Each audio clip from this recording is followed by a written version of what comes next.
Guys, welcome to another video. You've got Mr. Everything English and I hope you are all doing well. Now in this video guys, this is going to be hopefully the go-to video for you when it comes to language devices.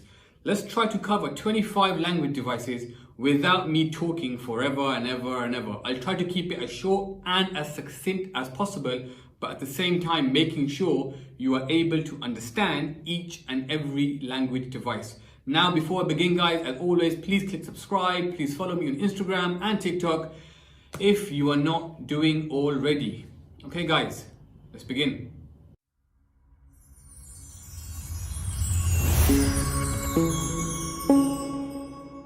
Number one guys, let's look at pathetic fallacy. Pathetic fallacy is when the weather or the atmosphere describes the mood. For example, if it's really sunny, people are normally really happy. And if it's raining, people are normally sad. Now, I said atmosphere as well. For example, a dark night. A dark night isn't the weather, but it is the atmosphere. And a dark night brings with it a evil and a nasty atmosphere. So guys, pathetic fallacy is when the weather or the atmosphere describes the mood. Number two guys, let's look at personification. Personification is when an object, let me rephrase that. Personification is when a non-human is given human qualities. So guys, I repeat, it's when a non-human is given human qualities. For example, this pen, the pen was sitting on the table. Sitting is the human feature. By me saying the pen is sitting on the table, I personified the pen. Number three guys, let's go for simile. A simile is when you compare two things using like or as. For example, he was as strong as an ox. She was like a gazelle as she walked down the street. Comparing two things using like or as. A metaphor guys, a metaphor is when you compare two things using is or are. That's the easiest way I can explain it. It's comparing two things using is or are. She is a monster. You are a monster. I've compared two things. There's no like, there's no as. Rather, I've said she is a monster. You are a monster. Number five, I believe, guys. Number five, extended metaphor. An extended metaphor is when you pick a metaphor, explain how, and basically turn it into a long metaphor. For example, life is a roller coaster. This is a metaphor because I've compared life to a roller coaster. Life is a roller coaster. Now, let's turn it into an extended metaphor by explaining how. Life is a roller coaster. You can never prepare for the ups and downs that it will bring. At the greatest heights, you will be at the greatest heights, and at times it will crash.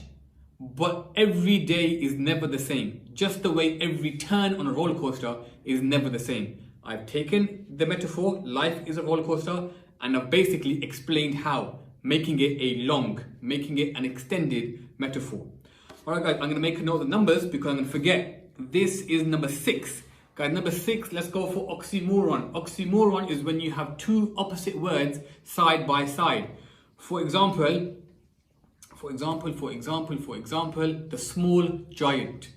The small giant is an oxymoron because we have two opposite words, because giants are not normally small. Next, number seven, guys, can we please look at juxtaposition? Juxtaposition is when you have two opposite ideas.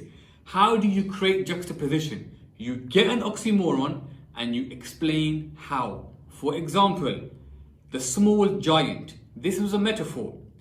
Let me turn it into juxtaposition. The small giant was tiptoeing, trying to reach the top shelf.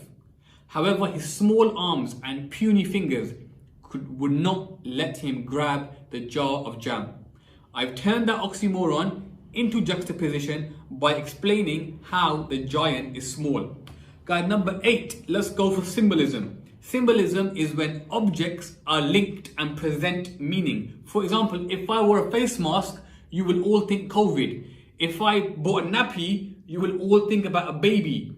If I bought popcorn, you might think of the movies. In Macbeth, the dagger links to death.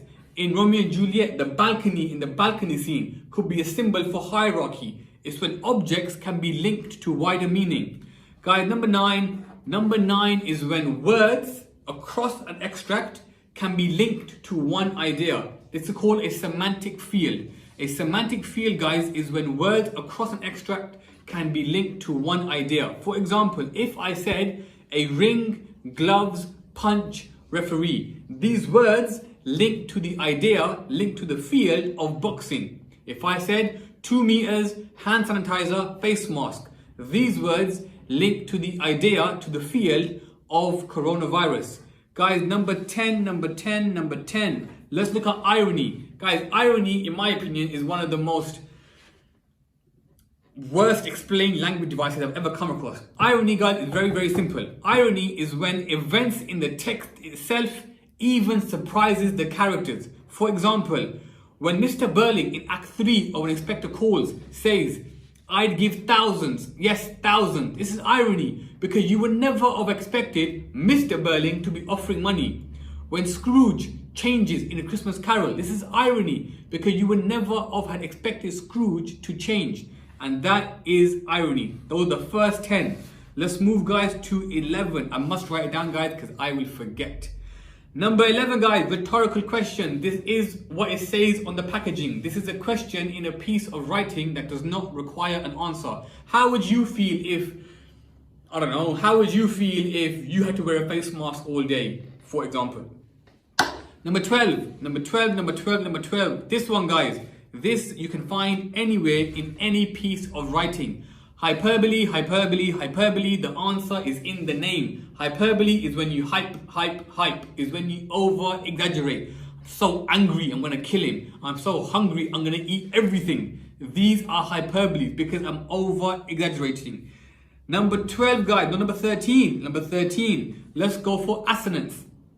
Now, guys, in the English language, we have vowels. The vowels are A, E, I, O, U. Assonance is the repetition of the vowel sound. If I said, light the fire, I in light and I in fire. Light the fire is assonance. If I said, I'm too cool for school, ooh. That's me repeating the vowel sound that is created by the letter O. Alright, guys, number 14. This, I really hope I'm the right number. Number 14, guys, this is alliteration. Alliteration is when words in a row begin with the same letter. The big blue ball bounced down the road. B. Can there be a word in between? Yes, that's fine. Can there be multiple words? Try to avoid it. But guys, alliteration essentially is when words in a row begin with the same letter. Number 15, guys, this is the best friend of alliteration. This is sibilance. Sibilance is when words in a row begin with the S letter or have the S sound. For example, if I said the snake was slowly what was that? If I said the snake was slowly hissing. The snake was slowly hissing. That's better. Snake slowly hissing. I've repeated the S sound. This is called sibilance. Number 16, guys, euphemism. It sounds complicated, but it's not. Guys, euphemism, in the most easiest definition I can give you guys, is when you say something in an indirect manner. For example, if I said, guys, you've not got long left. I'm basically telling you that you're gonna die, but I'm saying it in a nice way. If I said, he passed away, he's not with us anymore, that's a nice way of me saying he's dead. These are all euphemisms. Alright, boys and girls, number 17, I believe. Let's go for emotive language. Guys, emotive language is pretty straightforward. It's when the writer makes the reader feel a particular emotion. This could be anger, happiness, sadness, whatever the emotion, as long as you feel it, guys, this is called emotive language. Number 18, guys, let's go for onomatopoeia. This is when words describe sounds. Crack, bang, boom, the car went zoom. These are all sounds. So when a word describes a sound, this is known as onomatopoeia. Number 19, let's go for rule of three.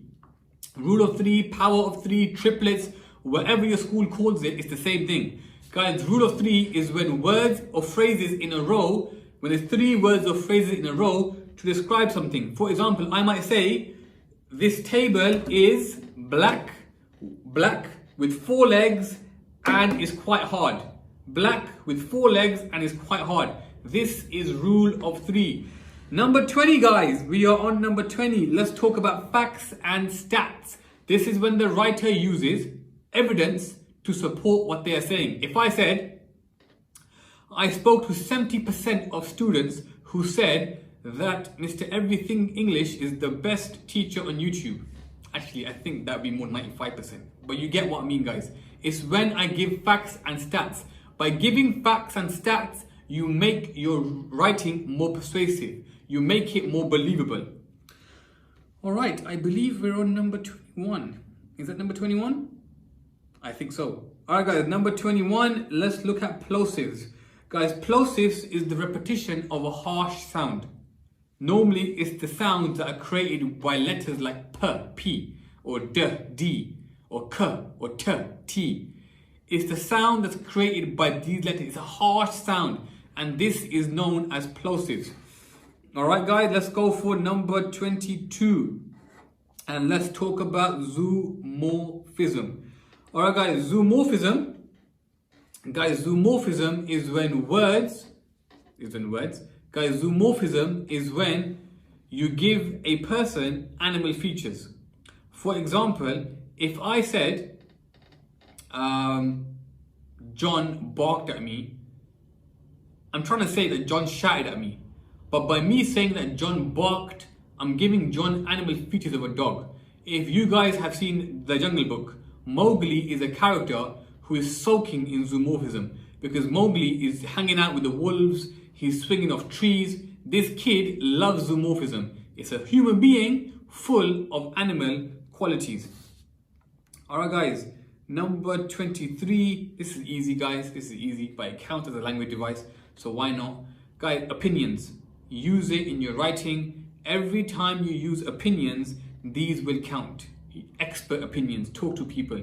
These count as language devices. Number 24, guys. I believe we are number 24. Please talk about repetition. Repetition can be a language device and a structural device. Repetition, guys, is when the writer repeats a word or a phrase for effect. If you are talking about repetition as a language device, then you're talking about what actually is being repeated. If you're talking about repetition as a structural device, you're talking about where it's being repeated and why that is important. And finally, guys, I want to end it with a bit of a broad one. I want to talk about what do you do if you can't find any of the above 24? Then you pick out number 25. Number 25, guys, you pick out nouns, which are naming words. You pick out adjectives, which are describing words. You pick out verbs, which are doing words. And you pick out adverbs, which are words that describe the verb. Guys, those were 25 language devices. I hope the video isn't too long. I hope that I haven't bored you. I hope you made notes as we were going along. Use them in your writing. First and foremost, learn them. There's loads more. That was just 25. I could have probably gone on to 50. But there's loads more language devices. But learn these 25. Use them in your writing. Use them in your English language exam. Use them in your English literature exam. Learn to pick them out in your text. As always, guys, and I mean this recently especially, guys, thank you so much for your support. It means a lot. It's been Mr. Everything English. Before I finish, if you still haven't pressed subscribe, just click the button. Come on. Peace.